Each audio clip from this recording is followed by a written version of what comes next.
Hello guys, welcome to my new video, and today I wanted to get in on the hype of ranking Shadowlands dungeons because I've been doing a lot of Shadowlands dungeons lately, and honestly, even at this point, I already know which dungeons I like, which dungeons I want to queue for, and which dungeons I want to stay away. So there's quite a few, we'll talk about this, but there's quite a few dungeons that I might not really enjoy. But again, this is a discussion video, and I'm going to be approaching this from the point of view of a PUG. From a point of view of a group that, you know, it's not fully organized or is approaching a dungeon without knowing everything.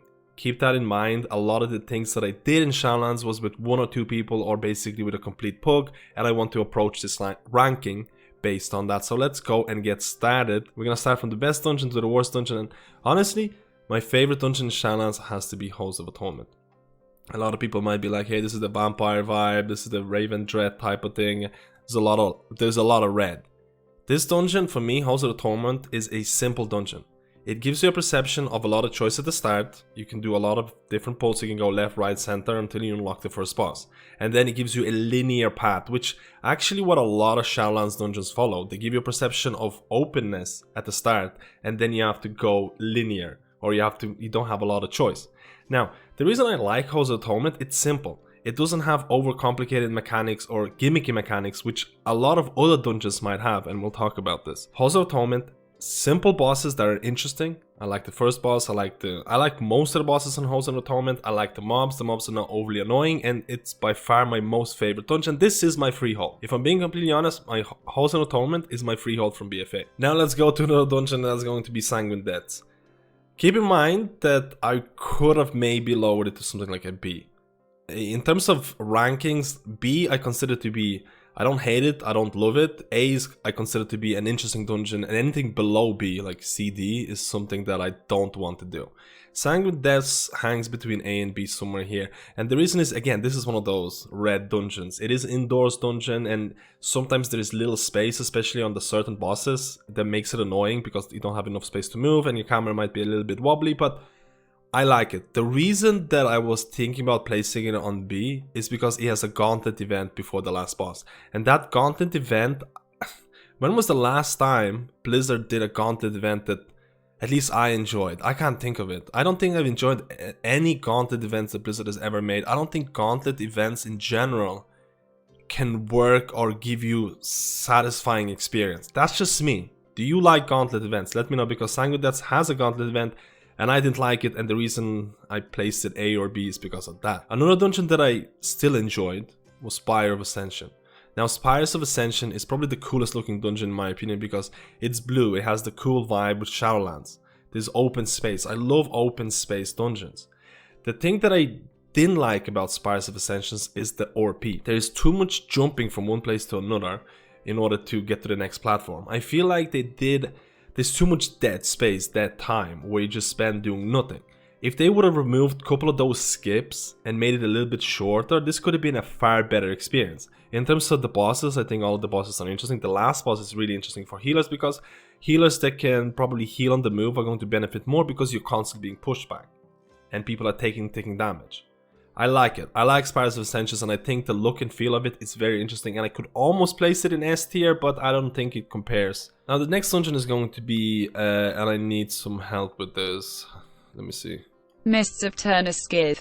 Yes, that dungeon. This is the this is the dungeon that I really didn't know where to place.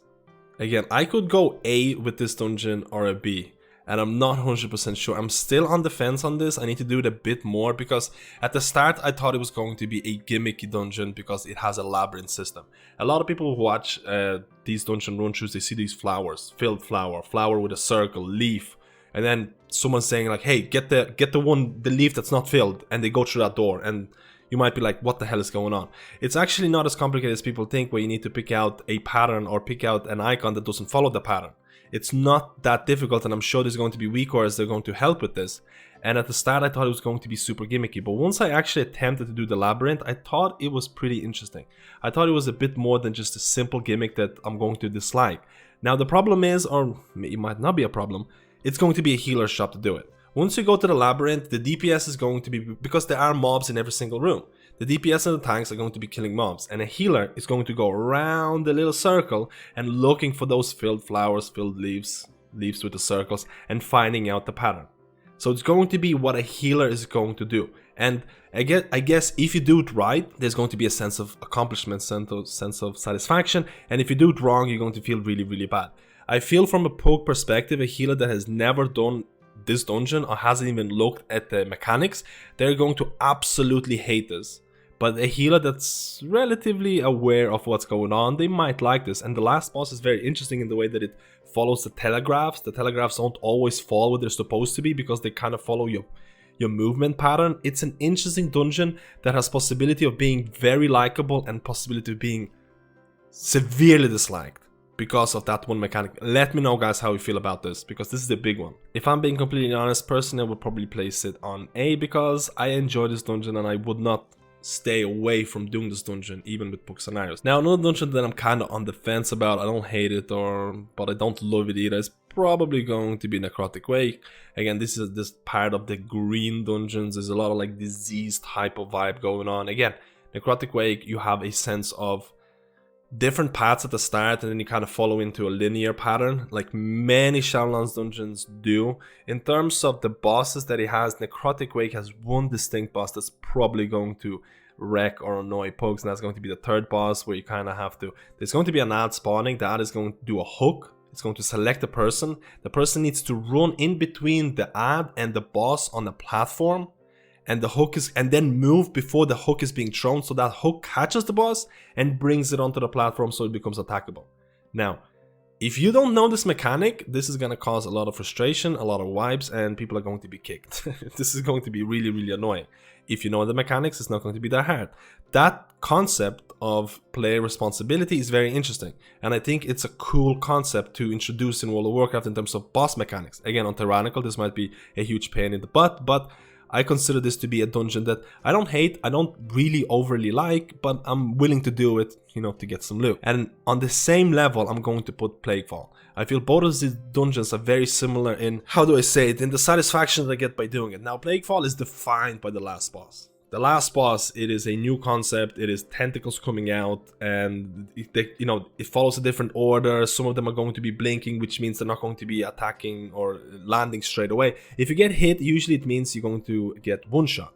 And it is a cool concept because every time it feels like the tentacles or tentacle rotation is different. Now, I don't know how they're going to approach this tentacle rotation exactly, but I actually really enjoyed the last boss and I think it was very, very cool. The overall dungeon didn't feel all that fun.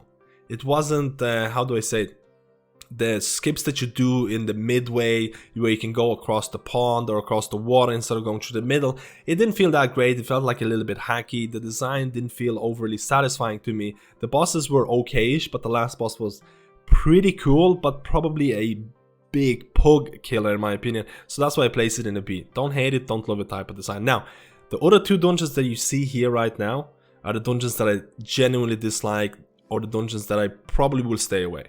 And it's going to be, one of them is going to be Theater of Pain. Now, the Theater of Pain dungeon, again, PUG scenarios, it is an overly complicated dungeon in my opinion. So first of all, after you kill the first boss, you're gonna kind of collapse and go into this like dungeon area. There's going to be multiple ways of going, which can confuse a lot of people because again, the map doesn't really showcase which way is the best way type of deal. Again, once you do this dungeon more and more often, you'll know better paths. Okay, that's not the bad part.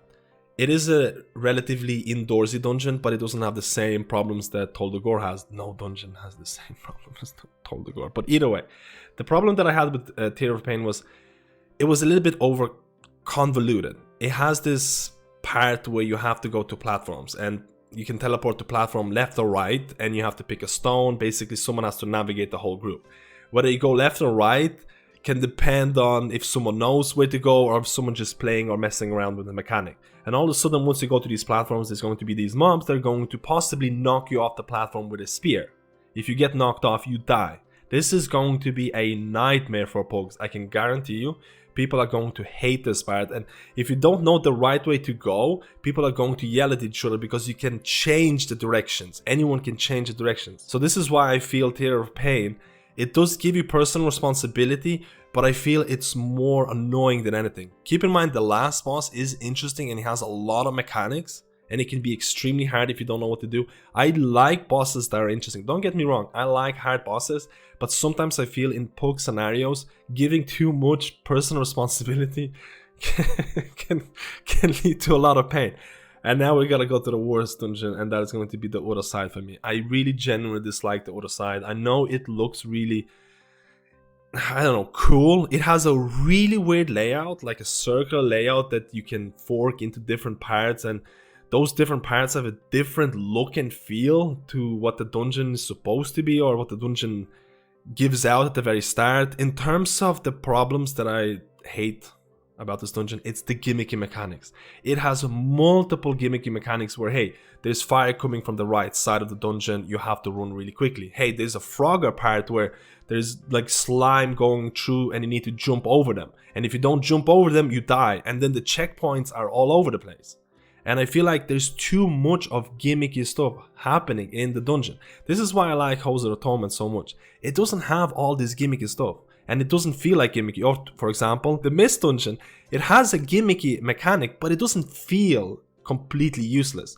While in the other side, all of those mechanics, in my eyes, felt useless and felt like something to prolong the dungeon with. And considering that the last boss is probably the most difficult boss for PUGs, because everyone has to pick their own sides, they have to make sure they follow those sides, they need to kill, they need to do specific things. The last boss is definitely, if you're doing the other side, look at guides on how to do the last boss, because it will cause multiple wipes if you don't know. Again, I don't hate difficult bosses, but I feel the dungeon has too much gimmicky stuff happening. Guys, let me know how I feel about this ranking. Again, I probably will change this over time, but straight away I can say that in Shadowlands, when I'm looking for dungeons, when I'm looking to PUG, I'm looking for your Halls of Atonement, I'm looking for your Spires of Ascension. Sometimes I like, you know, Plaguefall and things like that. And I'm staying away from the other side. I'm trying not to do Theater of Pain. Maybe Theater of Pain is gonna become better over time, but right now I just had bad experiences. Let me know how I feel about this. Give me your ranking of your favorite dungeons in Shadowlands, and I'll see you in my next video.